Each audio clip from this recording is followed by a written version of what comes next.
We're going to start with Saracens Munster, Yes. going in chronological order. Mm-hmm. Game's on Saturday afternoon at about 3 o'clock kickoff, I think, and it's in the Ricoh Arena.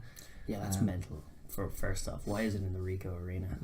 Why Saracens and their stadiums, you can't. It's such an Overlooking. absolute barn of a place out in Coventry as well. But yeah, so it will be in the Ricoh.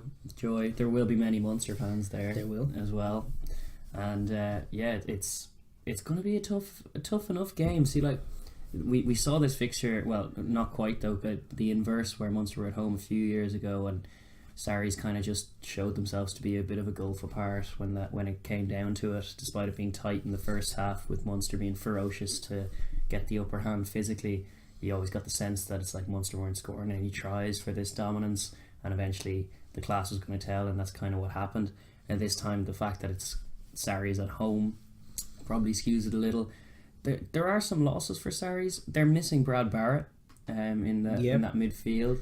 And that's definitely without Brad Barrett, they definitely leak more tries. They do. It's a truism. And Farrell as well. Farrell's form guide is kind of tough to get a read on as well. Obviously, he missed the quarterfinal because his kid was being born, which was fair enough. But like the last time we've kind of see him play a game of consequence was the Scotland game. That's right. And so when it's he kind landed of down in Twickenham. Yes. So what are you reading into that? Are they going to come out and be as imperious and have that tempo that they like to play with, and just bludgeon through Munster and have them like at 6s and 7s and unsure?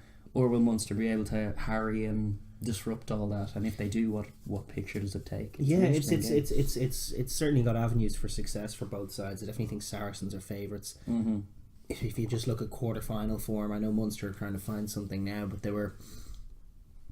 it's a familiar pattern for Munster in the sense that they managed to use their European nous that they have such a reputation for to get through a quarter-final that they honestly didn't deserve to get through. Mm-hmm. And now they're probably at that level where they can where they're just thoroughly worse, I think, than their opposition, especially with ball in hand. I just worry about them in games of consequence. They haven't put much attacking flow together. Not really, no. Well, that's what we've been crying out for all year with them, is that they seemingly lack a kind of shape or structure. Yeah, they have a little bit of pattern play, because their backline player for player is excellent, but it's very devoid of deception or tempo a lot of the time. And there was a good for the Keith Earl's second try against Edinburgh. There was a good little pullback pass. And, it was Scannell at first receiver and blind all in behind him, and they'll want to vary that play a bit when they to test the Saracens' defence, because Saracens still, despite not being maybe as defensively strong as they were back in the old sort of Wolfpack days, they're still big boys, and the Munster carrying around the corner doesn't have a lot of avenues for success. I think that would be stopped. But if they can vary the play and move the ball, and it's something that you can do when you stand like their backline stand, pretty much just numbered up, very old school, 10, 12, 13, 15, but you can just mix it up. The way that you can vary the play rather than doing it with shape, I guess, is just to move where you're putting the ball, and maybe have guys like Scannell do some kicking on the exit, or Haley do some kicking on the exit.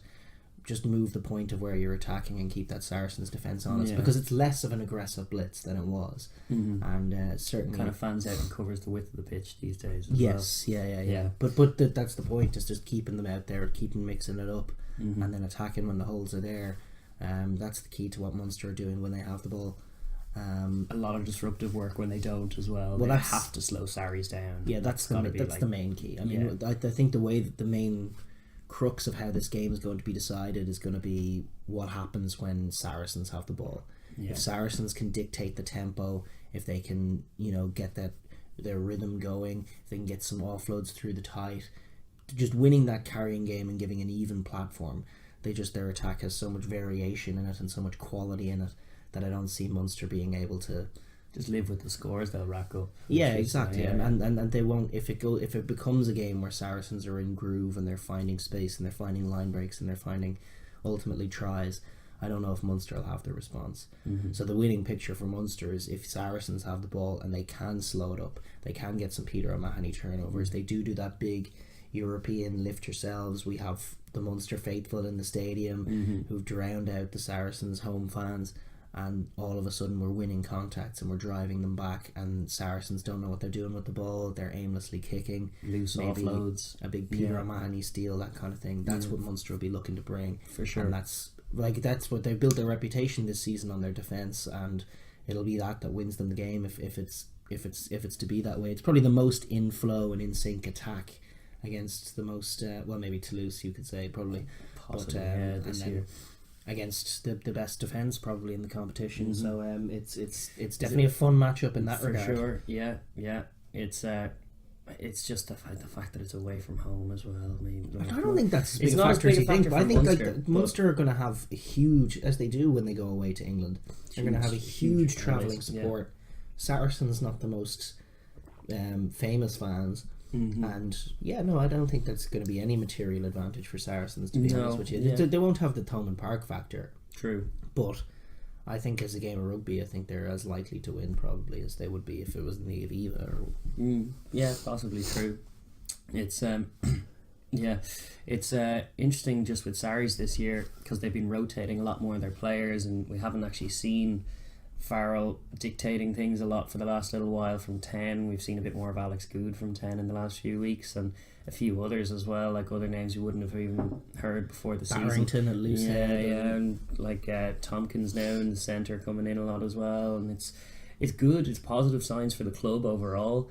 It's just the question now of like, have they actually got their combinations set? This is where the question is, like, will their rhythm be disrupted because of that disjointed element as well? They're lacking their club captain, as I've alluded to before, in Brad Barrett. So, and there's obviously issues hanging over the squad beyond that, but I don't think with Billy Vunipola, I think that'll actually work to their advantage in terms of galvanising a performance from him, truth be told. We'll get into that later anyway, but yeah, no, it's interesting, because normally in years gone by I've kind of known what to expect from Sarries. In Europe they've delivered. They have every time. This year, every time, yeah, for they had to deliver. There was a masterclass away performance against Glasgow, that 13-3 win. Yeah, that's still teed up. They've been ahead pretty much all season because off the back of that. Although granted, their 3 big games of the tournament have all been against Glasgow, which is slightly skewing. It is a little skewing, but the way they put them away in that quarter final, the way that just the manner of the game. It was you know what, it was when they had the ball, it was without Farrell, who had dropped out on short notice, and Good slotted into 10, and everything was still so rhythm based. I mean, and they stuck to their structures. They just flood the centre channels and the 13 channel with a load of runners and a load of options, and then make reads off of that. And it ends up being too much for defences when they get in rhythm and they get in sync. And then they also do pick great lines and they pick great offloads. Liam Williams at fullback was great. I'm curious to see. We're shooting this on Thursday morning, so we haven't got any squads. I know this will be up even later than that, probably on Friday. But so you'll all know the squads, but I don't know if they're going to go for Good back at fullback, or if Liam Williams might get in at fullback. Because there's just he was absolutely brilliant. He's in super form, and it's got a lot of the way their attack is functioning has a lot of positives to it. So you have to think from Munster's perspective, stopping that is high priority, and like, as good as their defense has been, it's all been sort of about numbering up and making big plays. But I don't know how good Chris Farrell is as a defensive leader and Scannell in that channel, and that's very much where Saracens try to attack you and split your defense. So it feels like if they are going to stop for that little combination, it is. But if they are going to stop it, it feels like it might have to happen inside them. It might have to happen around the fringes, just stopping Saracens from getting their tempo first and foremost, which means big performances from your Peter O'Mahony's and your CJs and your Ty Burns. Yeah. They need hands on the ball the whole time, both like searching for turnovers, but also slowing down and stopping offloads as well, because offloads will be killer for those Munster men. If Billy Vunipola or the like can get his hands free and release an Itoji or someone else around the corner, that's where everything in that defensive system is then kind of fractured if that happens, and Sarries will be able to inject that little bit of pace. and they are savvy enough to recognise their chances and go for them as well. Sarries, they have no compunction about flicking a long pass if they know that that's the option that's on. 100%. So Yeah, it's yeah, like- and Farrell's very good for that too. Yeah. That's why Farrell also is a guy you're going to have to want to test, because just given the fact that he hasn't played that performance much against games, Scotland, it was very, very crazy bad that he just you melted hit the down a little capitulate bit. button. It was And- it's a rare sight. Haven't seen it from Yeah. Faz So really in years. flood those channels with players, get up out of the line, try and make reads off him, and try and rattle him. And similarly, you know, in the scrum, you feel it's not going to be Mako. I don't think it's been Richard Barrington, and I think it will be again. That's an area that you think tough battle in that area for most, and that'll be that'll one be that an area Munster are for looking Munster to attack with John Ryan, a defensive line out. They have guys like Peter O'Mahony, who's one of the great defensive line out playmakers. So it's got to be about attack in from a defensive perspective, disrupt, and that's got to be the name of the game for them. They got to go for it, but with the addendum that if they do get too aggressive and lose their discipline, they could be whistled off the park. And True. Saracens That's will just always take there's advantage always of a all potential for that with Munster as well. There were always a few too many just cheap seeming penalties when tempers are high and they're in the middle of one of these intense games. Discipline can go out the door. But you're right, it's gonna be a disruptive game plan that they bring, and they are an awkward team to play against. The fact that they have such a good scrummaging outfit unit in both of their sets of front rows means they can always target that area. The fact that they have Peter O'Mahony, such an asset in terms of just calling that defensive line out, trying to make it awkward. As well, on top of that, they will want to get their offensive maul going, because with their attack being as stifled as it has been, they're just not as kind of adept at picking apart teams as the Sarries one would be renowned for. They need other avenues to score. Maul would definitely be one of them. It's also a good psychological edge to be able to and drive them lineouts back. in general. I mean, I definitely think they should be kicking for grass on the exit, and as I say, maybe changing and adjusting the kicker. I don't like the idea of Murray box kicks as Murray an box exit. kicks are probably that's the go-to. Good, and isn't it? Liam Williams will not Eat them drop all up. them. Yeah, and that's you just got to be smart about what you're doing, and I don't think that would be a The smart way to Wales exit. game is in very recent memory, and Liam Williams is just flawless under those. So why would you kick and it in that- just in that very way? hot form? And Alex Good is no more. Exactly, yeah. Very, very adept, properly international quality fullbacks, both of them. So it's just silly to be pursuing that avenue. Just go to the left hand side and try and target Maitland. Nah, it'll be Liam Williams. Liam Williams will just get under it. Yeah, that's what he's known for. No, indeed, it should be about mixing it up and moving the point of attack. So is it going to be Carberry? No, back Carberry's yet? He's gone. completely gone. It's Blindall and Scannell. We haven't seen the team name. That Hanrahan was who was playing at the weekend. No, it'll be Blindall. It'll be Blindall. Yeah. So we don't have Hanrahan played well. He did play he'll well. be on the bench, but it'll be Blindall and Scannell. Right. And Blindall had a very good quarterfinal. He did. Obviously. Yeah. And he's a competent player. I don't think it's going to affect them massively, because they're play going off to be nine operating anyway. in the same structure. Yeah, but so they will need to move the ball a bit. And one of the things that Joey was giving them was the ability to occasionally, when plays got loose. Yeah, when plays got loose and when the defensive line finally got fractured by their 40 phase, he was able to crack defences without actually any shape or structure. He'd just beat a man and then Footwork go. and gone. Yeah. And Tyler doesn't have that same ability, that same raw ability that Joey had. And you think the Gloucester game, like the way Munster broke them down, and then Joey did sort of tear them to pieces, and it was all without structure. It was just reading a broken defence, and that's what he can do. Yeah. It's natural ability that sort of bails out the coaching staff who haven't really put much together in that regard. Yeah. So that'll be something that's missing. Well, if they lose, it'll still be a question of that this season, where it's like you have all the ingredients now. There's no question of quite a of fun key- backline. Yeah, like, exactly. That would be yeah. good to watch with a bit of shape. Yeah. And so it's like the fact that they haven't been able to put that together really could actually be their undoing in this game. If Sarries do manage to get through even once or twice, then this Munster team are under huge pressure. If they're down by a couple of scores to this Sarries team away from home, it's very, very hard. Suddenly their avenues for success just slip away. And exactly. it's very hard to see. Exactly. I think the key to what happens is whether or not they're genuinely very good defence can shut down Saracens' excellent attack. And if they can maybe chip their way into a lead and be front runners in the game for most of it, and then maybe find a winning try, and that's their picture that they want. But that said, I think the rugby-based evidence says to me that Saracens will put it together and get it done. But there is the intangible sort of Munster thing that happens. There's a history, but there's also just a more established recent history of losing semi-finals, getting to this point of the season and then losing.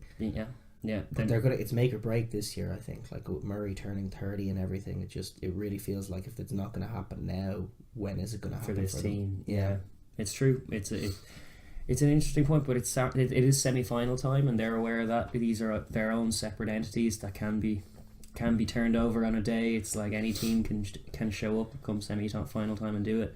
But you're right, their recent history doesn't speak to that. Their loss of a Joey Carberry, which they were hanging a lot of their hopes on in an attack, means that they're back to basically what they've been doing fundamentally, and it's not really worked all season long when it gets to the bigger tests. They're not as capable of putting a rhythm together in attack with their ball in hand. It's not how they win games. They win games by disrupting teams, getting the edge physically and up front, chipping away a lead, and then maybe finding a try or two tries that see the game off. They did get loose and fun against Treviso, but different kettle of fish entirely. My heart is going for Munster. I hope they can get through to the final, but my head is definitely thinking that it's just more evidence that Sarries are going to be going to have too much for them when push comes to shove. And I think ultimately Saracens will have a huge amount to play for themselves. They're going to be like it's easy as an Irish fan to get blinkered by your own frustrations, but Saracens are going to be equally determined to they're going to want to regain that dominance, and the likes of Farrell. They're seeking their third. Yeah, the likes of the English lads aren't going to be overjoyed with their Six Nations after that first game in Dublin. It was a little bit. Yeah, it was all kind of downhill from there, really, when you think of it, because that was the dizzy heights of their season, and it ended in rather a bitter, well, not even sweet, just a bitter kind of end in Twickenham. So it's, they'll be gunning for it. Sarries are obviously motivated. They're wearing their stars, same as the teams that are motivated by this tournament. They care about this tournament. They do. So, and they've had a run of form that would suggest they have a bone, a bit like just even in the Sarries one, a kind of a run of form that suggests they have a big performance in them, where they should do as well. And when they put it all together, they're probably the best team in Europe on balance this year. Anyway, So my instinct says Saracens to win this game. Yeah, mine does too. But come on, Munster. Fair enough. Thank you very much for watching that video. If you're new here, please like and subscribe down below, and leave a comment as well, because we enjoy the chat and conversation. Thank you.